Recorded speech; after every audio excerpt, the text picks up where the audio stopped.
Dear friends, आप देख रहे हैं gateway to NET YouTube channel, जहां पे हम यूजीसी नेट और गेट एग्जाम्स के लिए कंप्यूटर साइंस सब्जेक्ट को आसान तरीके से और एकदम फोकस्ड तरीके से हम समझते हैं। आज का जो मेरा टॉपिक है वो है simplification of Boolean function. Boolean function को हम कैसे सिंप्लीफाई करते हैं, उसके लिए आपको अलग अलग फॉर्मूला जो हम पिछले क्लास में पढ़ाए थे उसको याद रखना पड़ेगा। अगर आप पिछला वीडियो नहीं देखें तो सबसे पहले प्रीवियस वीडियोस को देखिए, फिर आज के लेक्चर्स को देखिए, तो आपको आसानी से समझ में आ जाएगा। चलिए बिना वक्त गंवाए आज का लेक्चर हम स्टार्ट करते हैं।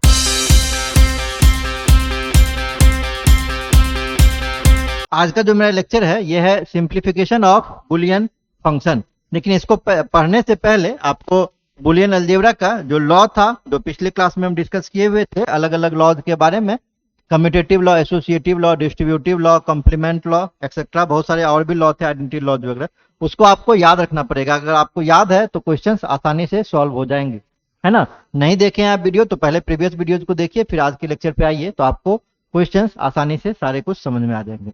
इसमें सबसे पहला जो है यह है इंट्रोडक्शन टू सिंप्लीफिकेशन। कुछ पॉइंट लिखे हैं, देखिए इसको। Simplifying Boolean expression reduce logic complexity. Simplification मतलब क्या होता है?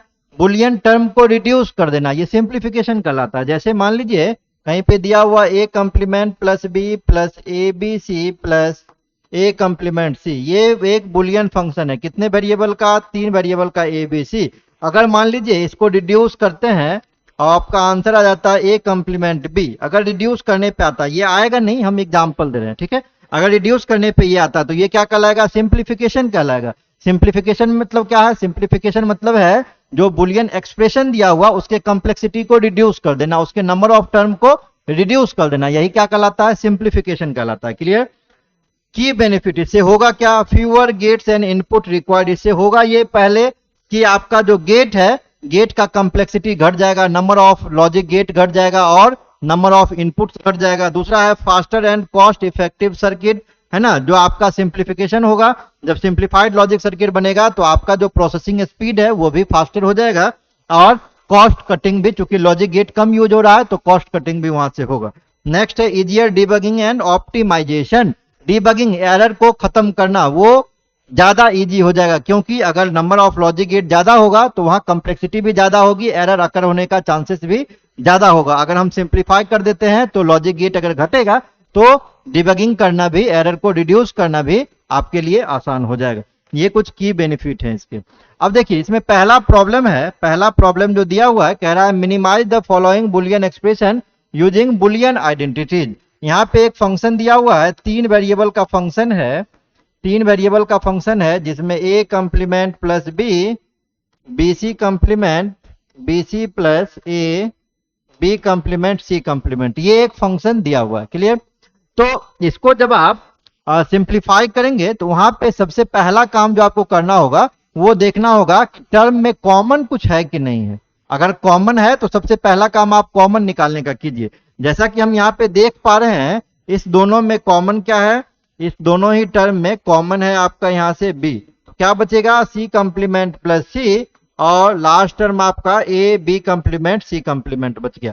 अब हम जो कंप्लीमेंट लॉ पिछले दिन पढ़े थे, अगर हम किसी वेरिएबल में कंप्लीमेंट को जोड़ते हैं तो 1 होता, ये कंप्लीमेंट लॉ था, और अगर डॉट करेंगे कंप्लीमेंट के साथ तो ये 0 होगा, ये कंप्लीमेंट लॉ था। अगर हम उसका इंप्लीमेंटेशन यहाँ पे कर दें तो क्या हो जाएगा? ये हो जाएगा a complement b plus B dot, इसका वैल्यू कितना दे देगा? 1 दे देगा, ये 1 plus A B complement C complement. अब हम पढ़े हैं किसी बुलियन वेरिएबल में 1 के साथ डॉट करेंगे तो आंसर कितना होगा? आंसर आपका उसी बुलियन वेरिएबल के इक्वल होगा। तो क्या हो जाएगा यहाँ से? A complement B plus A B complement C complement. अब फिर हम देखते हैं, पहला दोनों टर्म में कॉमन है, क्या कॉमन है? बी, तो क्या हो जाएगा?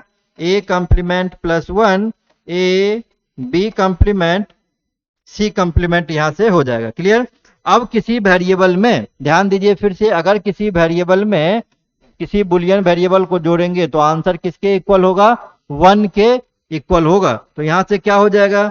यहां से आपके पास बचा क्या था? यहां से कॉमन लिए हुए थे हम b, a complement plus 1 plus a b complement C complement. यहां से क्या बचेगा? इसका वैल्यू हो जाएगा 1, तो b dot 1 plus a B complement C complement, B dot one कितना होगा, B plus A B complement C complement. ये आपका सिंप्लीफाइड हो गया, आगे सिंप्लीफिकेशन नहीं होगा क्योंकि इसमें कॉमन कुछ भी नहीं है।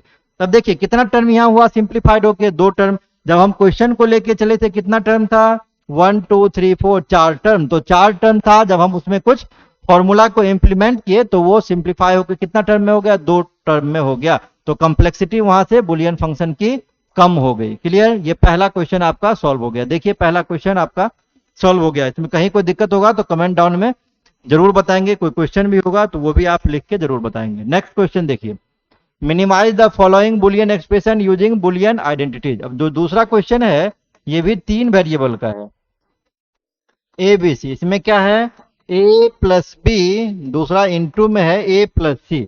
अब देखिए यहाँ पे टर्म जो है पहले से रिड्यूस करके दिया हुआ है। क्लियर, कॉमन तो नहीं निकल सकता। तो अब क्या करना होगा इस केस में, इस केस में मल्टीप्लाई कर देंगे दोनों के साथ। ए को पकड़ेंगे, पहले इसके साथ करेंगे, फिर ए को पकड़ेंगे, सी के साथ मल्टीप्लाई करेंगे, फिर बी को ए के साथ करेंगे, फिर बी को सी के साथ करेंगे। क्लियर है। अब आप पढ़े हैं अगर किसी बुलियन वेरिएबल में डॉट करते हैं सेम के साथ तो क्या हो जाएगा, एक्स होगा। एक्स स्क्वायर का कंसेप्ट नहीं है, जोड़ेंगे भी फिर भी उसी बुलियन वेरिएबल के इक्वल होगा। तो ए डॉट ए कितना हो जाएगा, ओनली ए हो जाएगा। तो A plus A C plus B A को आप ए बी भी लिख सकते हैं, कॉम्यूटेटिव लॉ है, A dot B is equal to B dot A, same ही होता है। प्लस यहां से क्या हो जाएगा, बी सी। अब दोनों टर्म में कॉमन है, क्या कॉमन है, ए, तो कितना बचेगा, 1 plus C plus A B plus B C. किसी बुलियन वेरिएबल में 1 जोड़ेंगे, आंसर कितना, आंसर 1 होगा।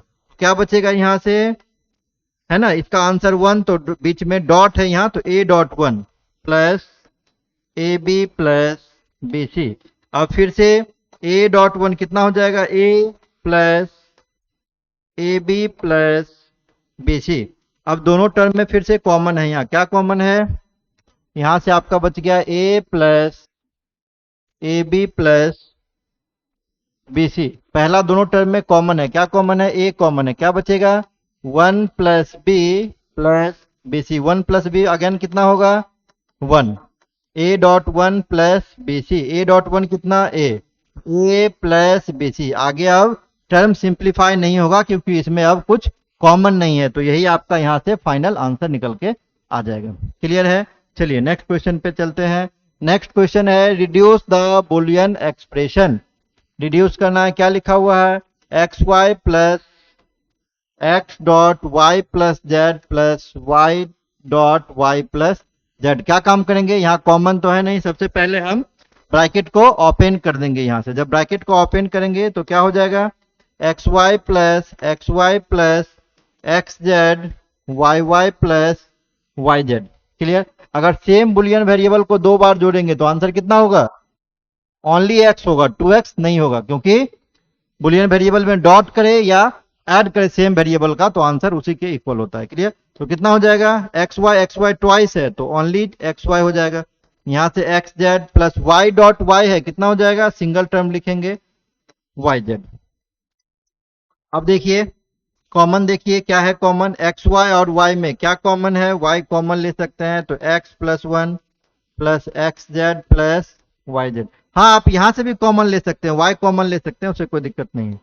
क्या बचेगा, y plus x z plus y z. आपके पास बच गया y plus y z plus x z. Common क्या है दोनों में, वाई कॉमन है, 1 plus z plus x z. बाहर क्या निकलेगा, y dot 1 plus x z. किसी बुलियन वेरिएबल में 1 को जोड़ेंगे तो आंसर 1 होता है, y dot 1 y plus x Z. यही आपका आंसर सिंप्लीफाइड हो जाएगा, आगे और सिंप्लीफिकेशन इसका होगा नहीं। नेक्स्ट क्वेश्चन पे चलते हैं। नेक्स्ट दिया हुआ सिंप्लीफाई करने के लिए A B complement into C plus B D plus A complement B complement into C. Clear. Question कोई भी दिया हुआ आपको घबराने की जरूरत नहीं है, जो बुलियन लॉ पढ़ाए हैं उतना लॉ सिर्फ याद रहना चाहिए और प्रैक्टिस करेंगे हर एक क्वेश्चन आपसे डेफिनेटली बनेगा, लॉ बस याद रहना चाहिए। क्लियर। चलिए सबसे पहला काम इसमें क्या करेंगे, ब्रैकेट को ओपन करेंगे, ब्रैकेट ओपन कीजिए, A B complement C plus यहां से जब ओपन करेंगे A B complement B D plus A complement B complement into C. क्या रूल पढ़े हैं? एक्स डॉट एक्स कंप्लीमेंट कितना होता है? 0। तो यहां से हो जाएगा ए बी कंप्लीमेंट सी। यहां देखिए बी डॉट बी कंप्लीमेंट है तो क्या हो जाएगा? A D dot zero. A D dot zero मतलब वो टोटल को 0 कर देगा। यहां से बचेगा ए कंप्लीमेंट बी कंप्लीमेंट इंटू सी।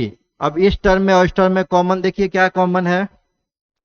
कॉमन क्या है इस दोनों टर्म में? या आप सबसे पहले ब्रैकेट को ओपन कर दीजिए, ए बी कंप्लीमेंट सी सी हो जाएगा। सी के साथ ब्रैकेट को ओपन कर रहे हैं, ए बी कंप्लीमेंट सी।